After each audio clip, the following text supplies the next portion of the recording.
Essentially, at the moment, every orthodontic NHS contract in the moment is being retendered this year, next year or the year after.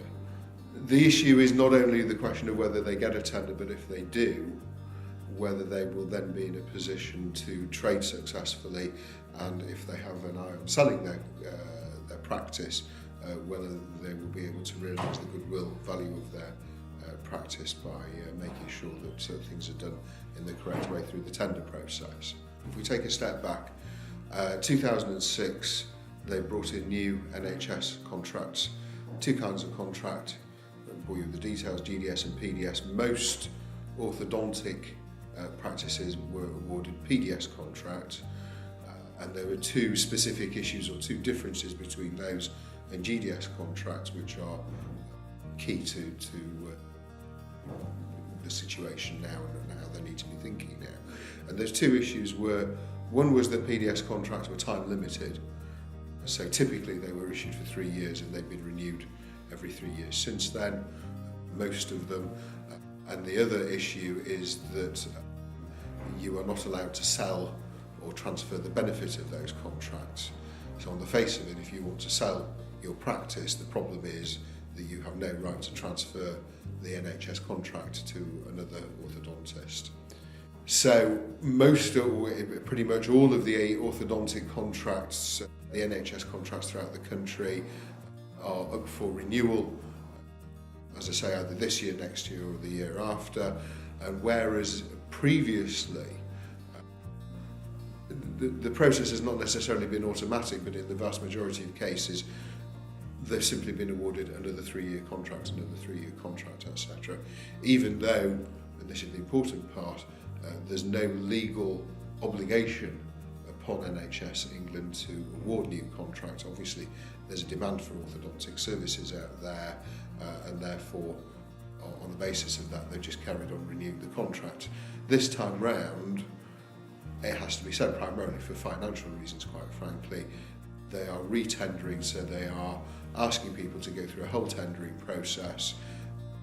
They will be awarding contracts on the basis of historical performance and on the basis of the ability of the orthodontist to demonstrate that they'll be able to provide a good service in the future.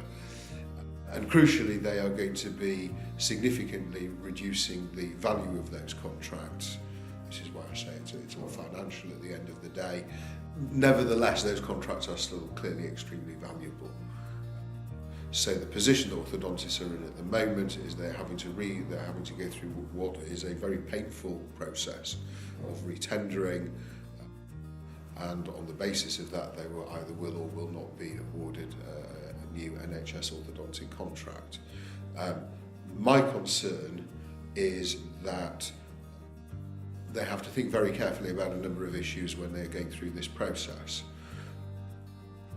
The first is the actual tendering process itself and the information which is required by NHS England and the manner in which it's presented is of itself a very difficult process, and if people are going through that without the benefit of advice from the experts, not from ourselves, but there are a number of organisations out there who will help, then those people who are seeking that advice, in my view, have probably got a significantly better chance of having a new contract awarded to them.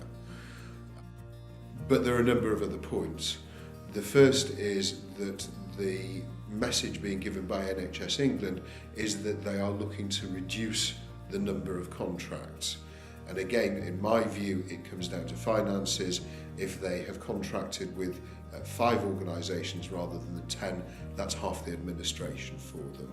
So I believe that is the primary reason why they're doing this. But as a result of that, people are being advised to, in effect, club together. So if they had 2 contracts with 10,000 UOAs each, as units of orthodontic activity each, the advice they're being given is club together and bid for 1 contract of 20,000 UOAs, and that will stand a greater chance of success. So what people are doing is they're clubbing together. So you maybe get 2 or 3 what were independent orthodontic contracts bidding together. The issue for them is that then under what legal entity do they bid for that contract? And essentially, for these purposes, they've got two choices. They can bid as a partnership, or they can bid as a limited company. In either case, whether it's a partnership or a limited company, what is absolutely vital is that they get together beforehand and discuss their general ideas about how they would like to run things, going into business, which is essentially what they are doing, with somebody that they're not going to be able to have a good working relationship is a disaster waiting to happen, quite frankly. So they need to understand and they need to be happy that they are roughly on the same page as the person or the people they're going into business with. And then following on from that, what is, as I say, absolutely essential is that they have a bespoke, very carefully considered, either a partnership agreement or a shareholder agreement drawn up with the aim that they can essentially carry on running their own separate practices. But clearly there will be joint decisions that will need to be made. But it's absolutely vital because, again, otherwise, as soon as something happens, let's assume that they get a new contract, as soon as something happens that they didn't foresee, are they going to fall out? Are they going to be able to make a decision about it? Are they going to be able to move forward in business together? Because quite frankly, there's no point in having the contract if you ain't going to know how you're going to be running your business. So, very strong advice in that situation is either have a bespoke partnership agreement or a bespoke shareholder agreement.